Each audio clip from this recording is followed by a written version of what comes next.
Magandang araw po sa inyong lahat. Narito po muli tayo sa ating munting vlog tungkol sa paggawa ng beach diorama. Kung nakikita nyo po ay isa po yung diorama, hindi po yung totoong nasa beach. So, halina, manood kayo kung paano ko ginawa ang diorama ito. Ito po ang mga materyales na kakailanganin natin. Ang skim coat powder or white cement na ginagamit usually sa pag-construct ng bahay, pagpalitada ng mga pader, at yung isa naman, ito naman yung buhangin or bistay. Mabibili po yan sa mga hardware na malapit sa inyo. Affordable po yan at napakadaling hanapin sa mga hardware store. So, pinagsama ko lang yung skim coat powder at saka yung bistay. So, kinamay ko lang, wala namang problema yan kasi magugas naman tayo. So, kaya ako dinagdagan ulit para makuha yung tamang consistency. Kailangan hindi siya basa at hindi rin sobrang lapot. So, ayan, haluin lang natin ang haluin. Tapos, dagdagan lang ng konting buhangin para matansya natin yung tamang timpla na gusto natin. So, ayan, haluin lang natin. Then, kailangan natin ito, gamit nito, para ipahid yung tinimpla natin na mixture na yan dun sa pinaka-board or canvas na gagamitin natin. So, hagod lang ng hagod. So, ang ginagawa ko dito ay tinatansya ko lang yung area na kung saan yan yung magiging parang baybayin ng ating dagat. So, kinakalat ko lang yung texture or yung timpla na ginawa natin kanina. So, gamit ang pampalitada na to. So, ikalat lang natin ng ikalat hanggang dun sa pinakadulo. Kailangan, hindi naman sobrang pantay na pantay. Basta tansyahin nyo na lang kung ano yung form ng baybayin na gusto nyong gagawin. Yung gusto nyong gawin. O yung pinaka-beach. Depende na lang sa inyo. May part dyan sa may dulo na kinakapalan ko dahil mamaya ay ididikit ko dyan yung mga bato. Yung mga, kunyari mga bato ng sa karagatan. So, pansinin nyo mamaya. Yan, kaya ganyan yung ginagawa ko ngayon. Dinidikit ko na lang. So, kasi medyo makapal yan dyan. Ang ginamit ko naman dyan is hindi talaga actually bato eh. Yung mga tinibag sa pader na semento. Yung mga pinagtitibag. So, kinumpuni ko lang sila at pinagsama-sama. So, randomly na lang yung shape na ginagamit natin dyan para maging realistic ang dating niya. So, kakalat ko lang yan. Depende lang sa inyo, diskarte nyo na o style nyo, anong gagawin nyo para mas magiging realistic yung diorama natin. So, yan. Ni-scattered ko lang randomly para maganda yung kalalabasan niya.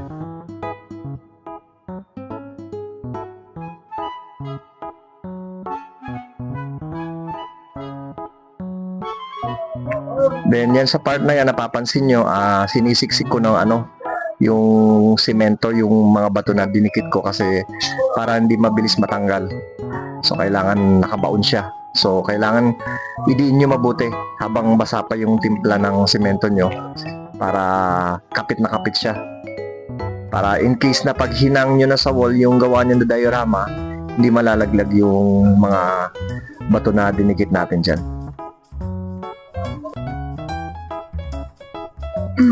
So yan, medyo matagal lang talaga siya gawin. Tiyagaan lang talaga.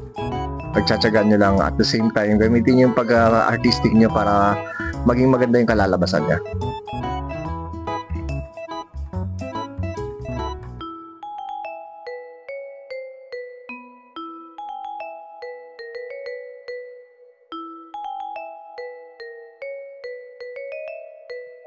Diyan naman sa part na yan, yung buhangin na yan, yung bistay kanina, para dumikit siya, nilagyan ko ng glue. So, kinalat ko lang yung glue, tapos sinaboy ko lang yung mga buhangin para magmukha talaga siyang yung kagaya ng sa mga dagat, sa Boracay, sa mga beach na pinapaliguan natin, maging realistic siya. So, kinalat ko lang yung pandikit, yung glue, yung white glue, and then sinabuyan ko lang ng buhangin. And then pagkatapos nun, binlower ko siya para yung mga excess na mga buhangin, yung mga maliliit na bato na hindi kumapit masyado ay matanggal. Kasi kailangan matanggal yon para mamaya pag brush natin ng pintura, hindi siya sasama. Yan, kagaya niyan. Ang ginawa ko dyan is niyan. Dinikit ko, nilagyan ko ng pandikit. So, and then kinalat ko siya ng kinalat. Yan, kinalat ko ng mabuti. Saka ko nilagyan ng buhangin. Yan. So, depende na lang sa shape nyo kung hanggang saan aabot yung parang pinaka buhangin niya. Yan, kalat nyo lang na yung kalat. Depende na sa inyo. Basta diskarte nyo na yun para maging maganda yung kalalabasan niya. Kasi wala namang definite shape or form ang baybayin ng beach eh. Gamitin na lang natin yung pagiging artistic natin. Yan. So, kalat lang ng kalat. Okay. Then, ayan na. Sasabuyan ko na siya ng bistay or yung buhangin. Kalat nyo lang na mabuti. Hanggang sa ma-occupy niya lahat ng area na nilagyan ng pandikit kanina. Huwag nyo masyado kapalan yung pandikit para mabilis matuyo. And dito sa part na to, nagmi-mix na ako ng mga kulay para ipahid doon sa buhangin para maging realistic yung kalalabasan. Ang ginawa ko dyan is 3 tone, dark, at medium at light. So inuna ko yung light muna para magmukha siyang buhangin talaga. Yan, kalat nyo lang mabuti. At yung mga singit-singit, lagay nyo rin yan. Kasi ang pangit ng tingnan pag natapos. Tapos may mga area na hindi na tamaan ng pintura. So, hindi siya realistic tingnan.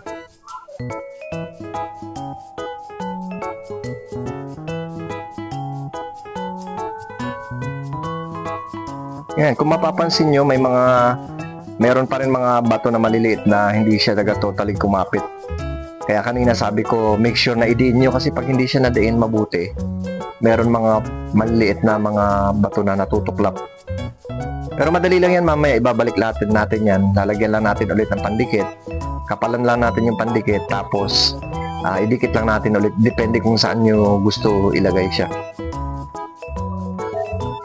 So, yung ginagawa ko ngayon is pinipinturahan ko pa rin siya. So, dyan sa may part ng mga bato na yan, ay dinadark ko konti para mas magmukha siyang 3D. Kasi pag hindi natin pininturahan yan ng dark, parang flat masyado yung parang single dimension lang. So, ang ginawa natin, dinark natin yung ibang part para magmukhang 3 dimension ang kalalabasan niya. Kumbaga parang shadow nung pinakamalalaking bato. So, ida-dark tone natin yan konti. Konti lang, wag sobrang dark kasi medyo magiging corny na yung kalalabasan niya. Ayan. Then sa may part na yan, sa lower part, yung malapit na talaga sa hampas ng alon, i-light natin. Light tone ang gagamitin natin. Mag-mix ka lang ng white, tapos yellow, tapos konting brown. Tapos para maging light tone siya.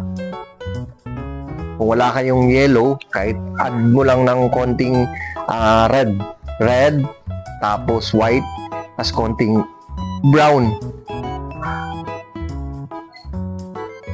Yan, napapansin nyo, medyo pa-light na yung kulay na nilalagay natin dyan.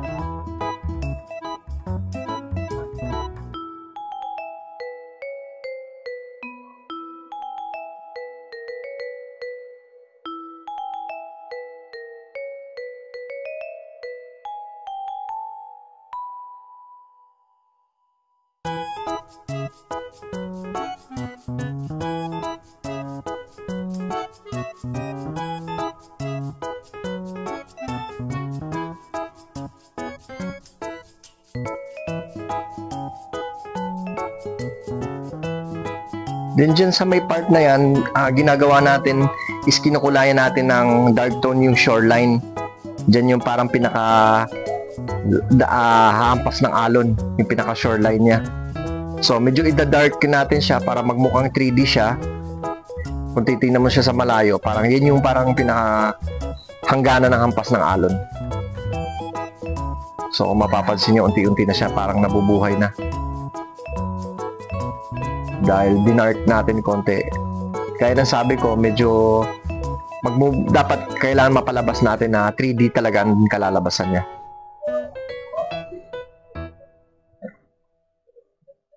So, binalikan ko ulit yung mga part dyan sa may mga bato para maging realistic siya. So, makikita naman natin yung effect niya pag nilagyan natin ng mga dark shade kasi parang nagiging shadow siya. Then mamaya lalagyan na natin siya ng parang hampas ng alon. So i-highlight muna natin yung pinaka tubig dun sa pinaka shoreline niya, na yan yung pinaka part na kung saan dumadapo umahampas yung alon. And then ito na yung kulay naman na bato, pinagsama natin na army green tapos konting dark brown, mix lang natin sila para yan ang gagamitin natin kulay dun sa mga rock formation dun sa gilid ng baybayin.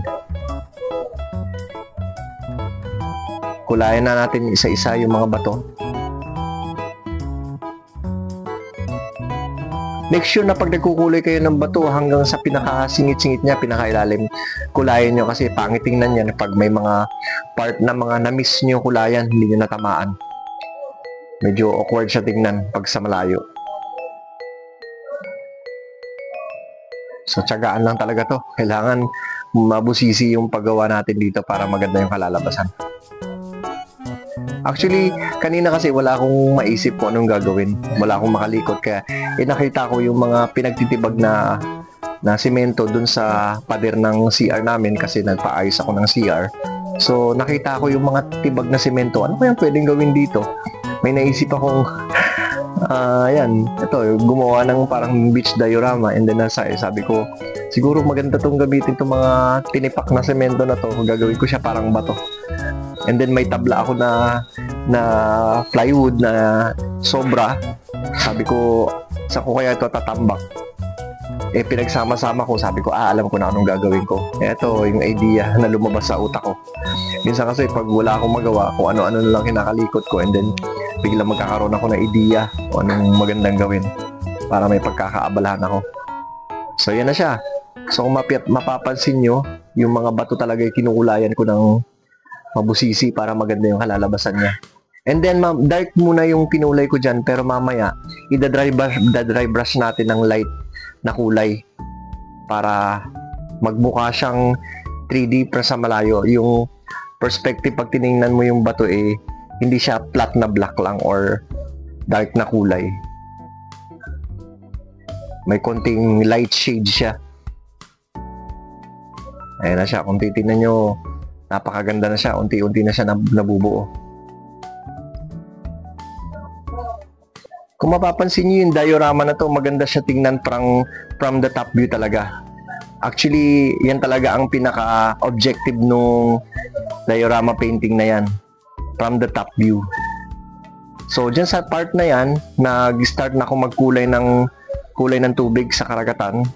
So, nag-start muna ako sa dark tone. Kumbaga, yan yung parang part na medyo malalim. So, dapat dyan medyo darker na kulay, darker blue shade yan. Tapos, ang ginagamit ko dyan, hindi na yung paintbrush, sponge lang. Para wala siyang makikitang stroke ng hagod ng brush. Ang pangit kasi tingnan pag makikita yung stroke ng hagod ng brush. Kaya ang magandang gawin nyo dyan is basain nyo konti yung foam, yung ginagamit panghugas ng plato. Kumuha lang kayo ng kapiranggot. And then, magtimpla kayo ng kulay na gusto nyo. Ididip nyo lang yung sponge na yun. Tapos yan. Punas-punas nyo lang dyan hanggang sa makuha nyo yung tamang blending. Kailangan maganda yung blending niya para magmukhang realistic. So, pati yung gilid ng plywood, nilalagyan natin dyan para maganda tingnan. Parang solid na solid talaga yung kalalabasan ng painting na to. Diorama na to. And then, ito na yung part na nagmix ulit ako ng skim coat. Tapos, another bistay o yung buhangin, yung pinong buhangin. Mix lang natin ulit. Yan yung parang magiging hampas ng alon. Yan yung parang magiging waves, yung kulay puti. So, ginawa natin is, pinasok ko siya sa loob ng plastic bag. Parang ginawa ko siyang parang puff pastry, di ba? Pag gumagawa ng icing sa cake. So, ayan. And then, yung dulo niya, ginamitan ko niya ng pallets. Yan, para magmukha siyang dagat talaga. Hahagurin ko lang pababa yung kasi makapal yan medyo umbok yung pagkaano niyan kasi makapal yung nilagay natin. Hagurin mo lang siya para magmukhang buhay na buhay talaga siya.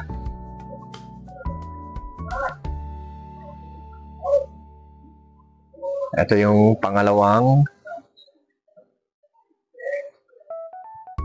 shoreline yan.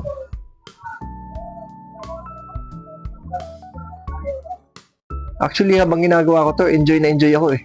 Parang na-imagine ko yung nasa dagat ako.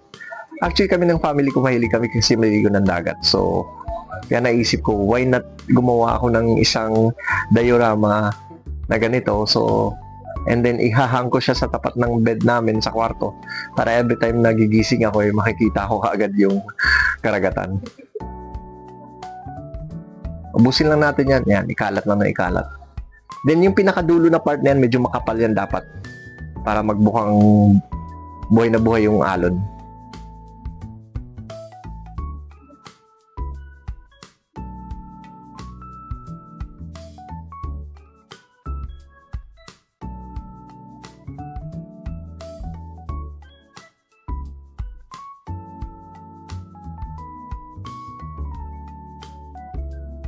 Yan, ginamitan ko ulit ng sponge para maganda yung blending niya dun sa kulay blue at then dun yung sa may pinakaalon mismo para wala siyang makikitang boundary na maganda yung blending niya, magiging maganda ang kalalabasan. Na-imagine naman natin yung pinaka kulay ng dagat eh, so yun ang in-apply ko. So ayan, almost 90% done na siya. Maganda na. So, ginagawa ko na lang dyan is finishing na lang. Dinadampi-dampian ko lang ng sponge. Yung sponge na yan, actually, basa yan ha. Para medyo mag-blending yung kulay puti doon sa kulay blue. Sa may light blue na yan. Kasi yan yung part na mababaw sa dagat eh. Medyo mababaw yung part na yan. So, kaya light yung kulay na dyan. Yan, tinatapos ko na rin yung mga ibang part na so yan na, kung mapapansin nyo ay almost done na siya, pero may mga retouch pa ako na gagawin dyan. Hindi pa siya 100% tapos talaga, pero satisfying, saka fulfilling yung resulta na kinalabasan.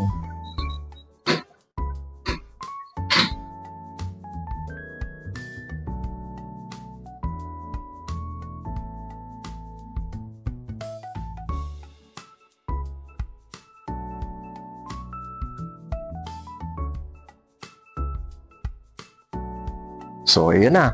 Diba? Kung titingnan mo siya from the top view, parang naglalaro yung imahinasyon natin na akala mo yun nasa top view ka. Parang yung drone na lumilipad sa ibabaw. At yan ang view na makikita ng drone.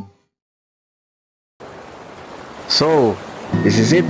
After finishing, mga retouch, mga maliliit na mga detalye na natapos na natin gawin. Sa wakas, natapos ko na rin yung diorama beach. Ang ganda. Sobrang saya ko na nagawa ko to. Actually, dati gumagawa ko ng mga diorama pero mga bahay, yung mga view, mga bahay, parang mga ganun. Pero in the first time ko gumawa ng beach diorama. So fulfilling, napaka-sarap sa pakiramdam na magawa ko siya na in a short period of time. Natapos ko siya ng maayos. At the same time, nagamit ko yung mga excess na mga semento na binibag.